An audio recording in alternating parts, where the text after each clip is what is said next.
Bonjour Freya. Bonjour.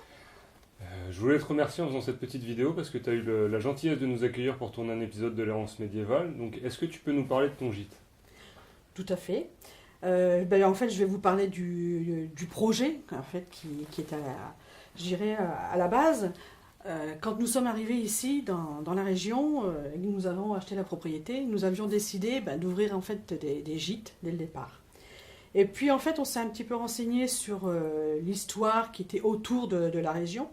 Et on s'est aperçu que en fait, les Vikings sont arrivés ici sur le village, ont même détruit l'église, et qu'ils avaient envahi tout le pays de Bray, de Rouen jusqu'à Beauvais, et qu'en fait, le principal acteur, je dirais, destructeur des environs du pays de Bray, c'était Asger, qui est venu en 841 et principalement en 851, et où là, il a envahi le pays de Bray.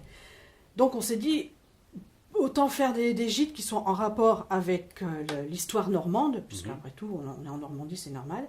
Et donc, on a décidé de faire un gîte à thème sur l'histoire des Vikings, pour expliquer pourquoi on s'appelle Normandie. Donc, on a commencé à monter un peu le projet. Donc, mon époux Alexandre a commencé à faire tout ce qui était la partie technique. Donc c'est lui en fait qui a monté carrément l'intérieur, toute la structure intérieure de la maison. Et moi pendant ce temps-là, j'ai contacté des historiens, j'ai contacté des jeunes archéologues, j'ai commencé à rédiger mon projet par écrit. J'ai contacté des grosses têtes comme on dit, et puis aussi des Assor BD qui nous a gentiment aidés en nous donnant l'autorisation d'utiliser leur bande dessinée, que je cite, L'Epte des Vikings au Plantagenet, ainsi que Moisven, qui nous a bien aidés pour le projet. Et de là, pendant un an, on a travaillé, Alexandre sur tout ce qui était donc technique, et moi tout ce qui était l'histoire complète. Et donc de là, on a, un an après, jour pour jour, je dirais, on a ouvert le repère d'Asger. D'accord. Et donc c'est un gîte historique. Oui. On pourrait, je dirais, le classer archéologie expérimentale, plus ou moins, parce qu'il y a quand même, je dirais, des anachronismes qui sont, je dirais, un peu obligatoires dans la mesure où on reçoit des personnes de tout âge. C'est considéré un peu quand même comme tourisme, même si on veut rester historique pur. Mais bon, il y a quand même certaines petites choses qu'on est obligé d'aménager par rapport aux autres que l'on reçoit. Il y a admettons, des oreillers que l'on met à disposition des gens qui en ont besoin, un tapis de bain, une lampe torche, malheureusement à pile, pour sortir en extérieur, parce que c'est vrai que c'est beaucoup plus facile que la bougie. Mais mis à part ces petits anachronismes, on a essayé d'être au plus près de l'histoire et vraiment de travailler avec que des artisans du médiéval. Donc tout ce qui est objet ici, c'est soit de notre propre facture, soit c'est Alexandre qui les a créés, ou alors on est passé carrément par des artisans médiévistes, des puristes, qui nous ont vraiment aidés et qui nous ont vraiment tout fourni. D'accord. Donc ce qui est ici, les gens peuvent se le procurer, on leur donne les adresses de nos artisans. D'accord. Mais donc c'est pas ce qu'on peut appeler un gîte classique où tu vas pouvoir brancher ton téléphone ou prendre une douche en tournant un bouton. Pas du tout, pas du tout. Là, on a essayé vraiment de se replonger dans le 9e siècle pur. Donc, les gens ils vont se laver comme à l'époque. Ils vont aller chercher déjà leur eau avec le seau. Ils vont faire chauffer leur eau sur le feu de bois avec le chaudron. Et c'est vraiment par leurs propres moyens. Alors, on les jette pas, je dirais, dans l'aventure comme ça de but en blanc. On leur explique tout. On leur explique vraiment la vie de tous les jours. On a de la documentation à disposition. Moi, je suis toujours disponible 24 heures sur 24. Mais après, on les laisse totalement en autarcie. Et c'est aux gens de se faire leur propre idée, et puis de mettre tout en pratique, tout en œuvre, pour pouvoir se replonger vraiment dans le 9e siècle. Très bien. Et puis je vois également que tu as des petits outils pour démontrer la fabrication, notamment du galon ou d'autres choses. Tout à fait. On propose des activités, donc Alexandre qui est au milieu, lui fait de la côte de maille, donc il fait une activité côte de maille avec les autres. Et moi, du fait que je représente une tisserande, je propose donc des activités tissage. Alors le plus connu, dans le monde médiéval, c'est le métier à cartes, métier à tisser aux cartes, que j'ai appris avec une amie, Mickey Tissage, qui est une amie vraiment spécialisée dans tout ce qui est, je dirais, teinture, tissage, laine et tout. Et donc, elle m'a appris donc, ce système de tissage aux cartes et que moi-même, j'apprends, tout au moins du point de vue basique, parce que je ne suis pas, je dirais, une spécialiste. S'ils veulent vraiment apprendre toutes les techniques spécifiques, il faut qu'ils fassent appel à Mickey, qui fait des stages d'initiation. Hein, donc, je donne la carte aussi, donc les gens peuvent la contacter. Mais je leur apprends, je dirais, la base et les gens peuvent, à ce moment-là, s'exercer au tissage et même éventuellement repartir avec le tissage s'ils ont commencé ou autre. Alors, j'ai celui-ci qui est vraiment le plus utilisé, qui est le plus attrayant. Et j'en ai deux autres que j'utilise, hein, ce qu'on appelle le métier de hoteliss, qui là sert vraiment à la fabrication du tissu.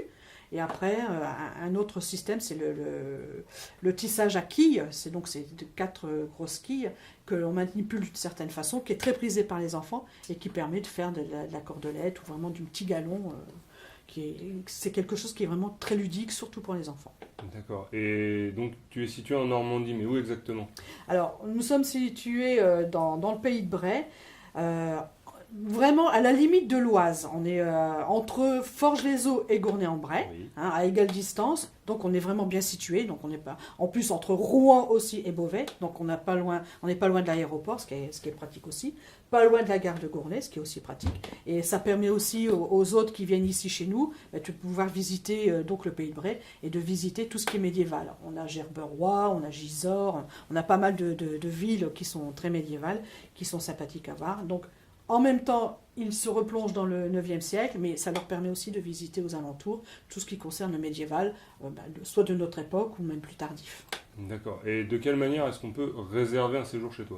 Alors, le mieux, c'est soit de passer par le site, il y a sur une page contact où on peut nous contacter directement, ou je dirais que je préfère par téléphone. Comme ça me permet en même temps de discuter avec la personne et déjà de lui expliquer un petit peu la conception du repère et aussi la façon de l'utiliser et de voir si la personne est à même de pouvoir l'apprécier ou non. Alors, pas apprécier dans le sens où elle va aimer ou non, mais est-ce qu'elle va se sentir capable de revivre à cette époque? Parce que c'est pas toujours évident. Ah non, c'est vrai qu'il n'y a ni eau courante, ni gaz, ni électricité. Tout Ça, à il faut bien fait, le tout à préciser. fait. Ah oui, oui. Donc on vit vraiment dans une pénombre, je dirais plus ou moins constante. Même le soir avec les bougies, il y a quand même une certaine pénombre. Donc c'est un art de vivre qui est totalement différent. Même la façon d'allumer le feu, d'entretenir le feu, de cuisiner, tout ça. C'est vraiment quelque chose qui est totalement déstabilisant. On oublie tout ce qui est du 21e. Il faut vraiment tout oublier. Même si on a une cheminée chez soi, foyer ouvert, un serre ou quoi que ce soit, on oublie tout. Le feu viking, c'est autre chose. Et puis la cuisson au chaudron, tout ça est totalement différente. Je propose des recettes que les gens peuvent mettre en pratique. Et donc, je permets aux gens vraiment de se replonger dans l'histoire. Mais c'est vrai qu'en les ayant au téléphone, ça me permet déjà de les mettre un petit peu dans l'ambiance. Déjà. Oui, ben. Et puis, ça permet aussi qu'ils me posent des questions et puis voir si ça correspond vraiment à ce qu'ils désirent. Et donc, toi, tu fournis tout ce qu'il faut pour ce qui est vaisselle, ustensiles, etc. Tout à fait. La vaisselle est sur place, vaisselle en bois, vaisselle en poterie, les couverts, tout est vraiment sur place, le chaudron, la poêle viking, le grill. Tout ce qui est aussi au niveau des paillasses, tout ce qui est couchage, tout est fourni sur place. Donc les gens en fait ne viennent ici qu'avec leur nécessaire de toilette et c'est tout. C'est tout ce qu'ils ont à apporter. Et leur nourriture.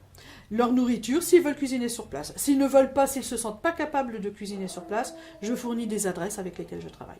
D'accord, très bien. Et il faut prévoir à peu près combien de temps à l'avance pour pouvoir réserver un séjour chez toi? Je dirais longtemps, parce que là, depuis le mois d'avril, tout est complet jusqu'à la fin de l'année. Donc là, j'ai déjà des réservations pour 2018, donc j'entame déjà la 2e saison. Donc là, je dirais que les meilleures dates commencent déjà à partir. Donc il faut prévoir un bon 6 mois à l'avance pour avoir la date voulue. D'accord. Vraiment. Ou alors après, si j'ai un désistement, je prends le numéro de la personne et je la rappelle pour dire, voilà, la date que vous vouliez, la personne s'est désistée, il y a eu un souci, je peux vous mettre à sa place.